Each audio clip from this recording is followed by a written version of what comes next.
Hello students, আমি গোবিন্দ রায় GR science tutor পরিবারে তোমাদের সবাইকে স্বাগত। আজকে আমি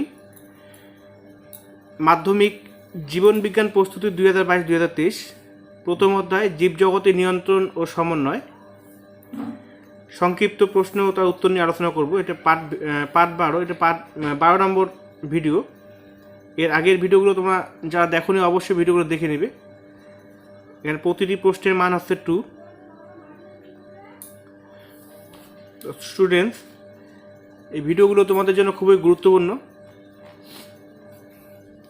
1 নম্বর প্রশ্ন, নিম্নলিখিত বৈশিষ্ট্যের ভিত্তিতে ট্রপিক চলন ও ন্যাস্টিক চলনের মধ্যে পার্থক্য লিখো। এখানে যে বৈশিষ্ট্যগুলোর কথা বলা আছে, দুটো বৈশিষ্ট্য বলা আছে, উদ্দীপকের প্রকৃতি আর হরমোনের প্রভাব। এই দুটো বৈশিষ্ট্যের উপর ভিত্তি করে ট্রপিক চলন ও ন্যাস্টিক চলনের মধ্যে পার্থক্য লিখতে বলেছে। তো দেখো, বিষয় ট্রপিক চলন, ন্যাস্টিক চলন। প্রথম যে বিষয়টা আছে উদ্দীপকের প্রকৃতি। ট্রপিক চলনে দেখো উদ্দীপক উৎসের গতিপথ দ্বারা প্রভাবিত হয়। ট্রপিক চলন আছে উদ্দীপক উৎসের গতিপথ দ্বারা প্রভাবিত হয়, আর ন্যাস্টিক চলন আছে উদ্দীপক উৎসের তীব্রতা দ্বারা প্রভাবিত হয়। পরের বিষয়টা হরমোনের প্রভাব।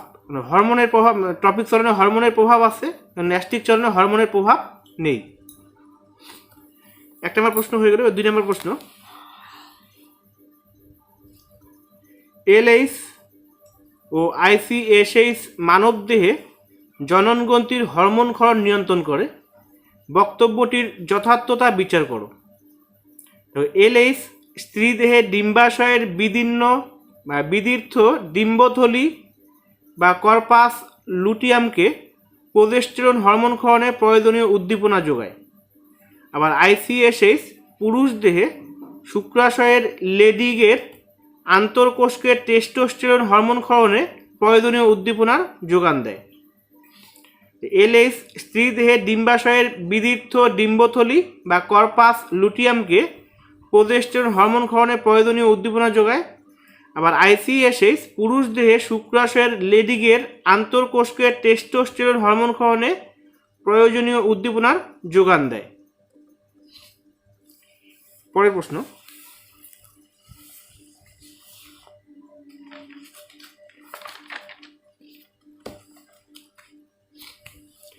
তিন নম্বর প্রশ্ন বলা আছে প্রতিবর্ত চাপের উপাদানগুলির নাম ক্রমানুসারে লিখো।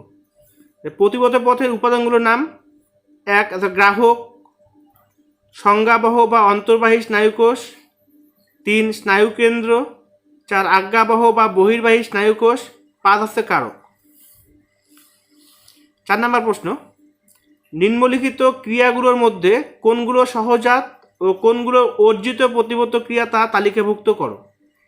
4টা ক্রিয়া দেওয়া আছে। একটা সদ্যজাতের স্তন্যপানের ইচ্ছা, কিবোর্ড ব্যবহার করা, খাদ্য গলাধকরণ, সিগন্যাল দেখে গাড়ি দাঁড় করানো।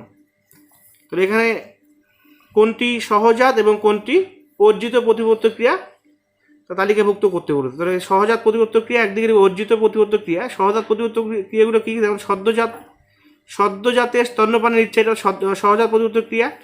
আর খাদ্য গলাধকরণ, তাহলে এই দুটো হচ্ছে এখানে সহজাত প্রতিবর্ত ক্রিয়া। আর কিবোর্ড ব্যবহার করা, সিগন্যাল দেখে গাড়ি দাঁড় করানো, এই দুটো হচ্ছে অর্জিত প্রতিবর্ত ক্রিয়া। পরের প্রশ্ন,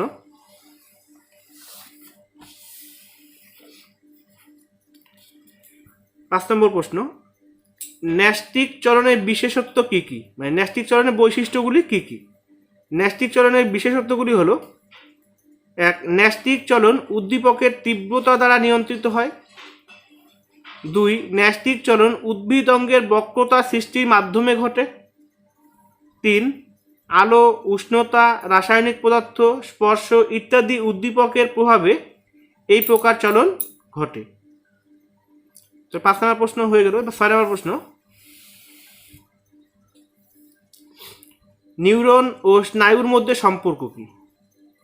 তো স্নায়ুতন্ত্রের অন্তর্গত মস্তিষ্ক, সুষুম্নাকাণ্ড ও স্নায়ু গঠিত হয় মূলত নিউরন বা স্নায়ুকোষ দ্বারা।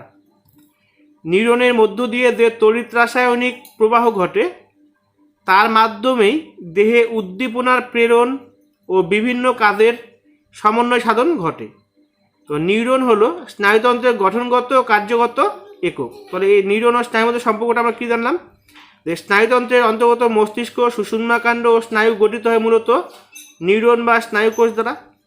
আবার নিউরনের মধ্য দিয়ে যে তড়িৎ রাসায়নিক প্রবাহ ঘটে তার মাধ্যমেই দেহে উদ্দীপনার প্রেরণ ও বিভিন্ন কাজের সমন্বয় সাধন ঘটে। অর্থাৎ নিউরন হলো কি স্নায়ুতন্ত্রের গঠনগত কার্যগত একক। 7 নম্বর প্রশ্ন,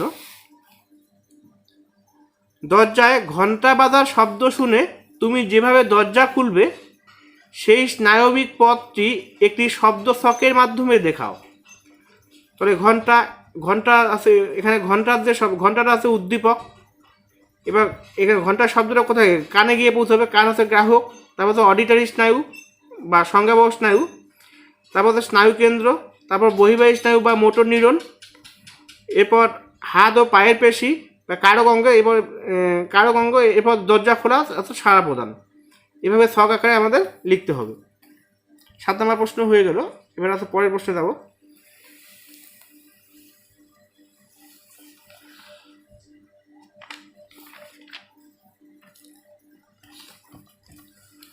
আট নম্বর প্রশ্ন, বংশ বিস্তারের জন্য উপযুক্ত সঙ্গী নির্বাচন ও আত্মরক্ষার কারণে প্রাণীরা গমন করতে বাধ্য হয়। দুটি উদাহরণের সাহায্যে উপযুক্ত ব্যাখ্যা দাও। এখানে দুইটা পয়েন্ট পড়ে আছে, বংশ বিস্তারের জন্য উপযুক্ত সঙ্গী নির্বাচন আর আত্মরক্ষার কারণে প্রাণীরা গমন করতে বাধ্য হয়। তো দেখো, বংশ বিস্তারের জন্য প্রয়োজন উপযুক্ত সঙ্গী। এই অনুসন্ধান ও সঙ্গী নির্বাচনের জন্য প্রাণীদের গমনের প্রয়োজন হয়। বংশ বিস্তারের জন্য প্রয়োজন উপযুক্ত সঙ্গী। এই অনুসন্ধান ও সঙ্গী নির্বাচনের জন্য প্রাণীদের গমনের প্রয়োজন হয়।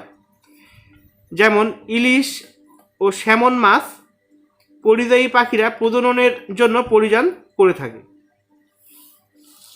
পরের পয়েন্টে বলা আছে, প্রকৃতিতে একটি প্রাণী অন্য একটি প্রাণীর খাদ্য।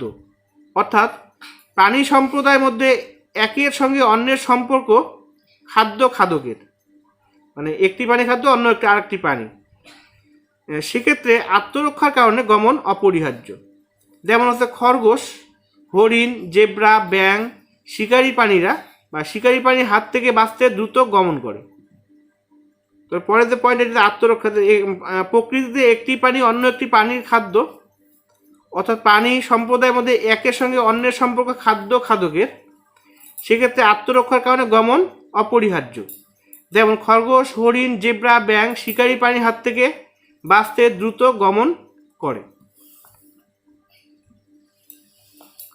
পরের কোশ্চেন, হাইপোথ্যালামাসে সংশ্লেষিত হয়ে পশ্চাৎ পিটুইটারিতে জমা হয় এমন একটি হরমোনের দুটি সারিবৃত্তীয় ভূমিকা লিখো। হাইপোথ্যালামাসে সংশ্লেষিত হয়ে পশ্চাৎ পিটুইটারিতে জমা হয়। হাইপোথ্যালামাসে সংশ্লেষিত হয়ে পশ্চাৎ পিটুইটারিতে জমা হয় এমন একটি হরমোন হলো অ্যান্টিডাইউরেটিক হরমোন বা এডিএইচ। এডিএইচ হরমোনের দুটি সারিবৃত্তীয় ভূমিকা হলো, এক, নেফ্রনের দূরসংবর্ত নালিকা দ্বারা জলের পুনঃশোষণে সাহায্য করে। 2, ধমনিকা ও রক্তজালককে সংকুচিত করে রক্তচাপ বৃদ্ধি করে। তো এডিএইচ হরমোনের দুটি সারিবৃত্তীয় ভূমিকা আমরা পড়লাম।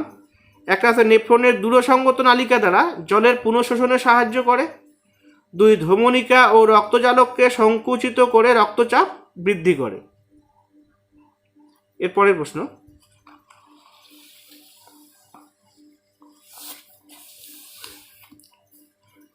10 নম্বর প্রশ্ন, গর্ভাবস্থা সূচনা হওয়ার পর প্রোজেস্টেরন কি কি ভূমিকা পালন করে তা মূল্যায়ন করো। গর্ভাবস্থা সূচনা হওয়ার পর প্রোজেস্টেরন যে ভূমিকা পালন করে তা হলো, স্ত্রী দেহে গর্ভাবস্থা বজায় রাখতে সাহায্য করে। 2, গর্ভাবস্থায় জরায়ুর বৃদ্ধি, ভ্রূণের জরায়ুতে রোপণ, অমরা গঠন প্রভৃতি কাজে সহায়তা করে। 3, গর্ভাবস্থায় ডিম্বাশয় থেকে ডিম্বাণু উৎপাদন ও রজচক্র বন্ধ রাখতে সাহায্য করে। 4, প্রসবকালে যোনিপথের প্রসারণে সাহায্য করে। তবে গর্ভাবস্থা সূচনা হওয়ার পর প্রোজেস্টেরন হরমোন যে ভূমিকাগুলি পালন করে সেগুলি আমরা জানলাম। প্রথমটা হচ্ছে কি, আরেকবার বলি, যে স্ত্রীদের গর্ভাবস্থা বজায় রাখতে সাহায্য করে। 2, গর্ভাবস্থায় জরায়ুর বৃদ্ধি, ভ্রূণের জরায়ুতে রোপণ, অমরা গঠন প্রভৃতি কাজে সহায়তা করে।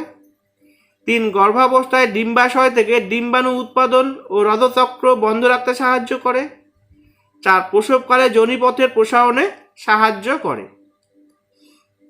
তো স্টুডেন্টস, আজকে এই পর্যন্তই। তো তোমরা যারা চ্যানেলটি সাবস্ক্রাইব করনি অবশ্যই চ্যানেলটি সাবস্ক্রাইব করবে এবং পাশে থাকা বেল আইকনটি অন করে রাখবে, যাতে পরবর্তী ভিডিওর আপডেটগুলো সবার আগে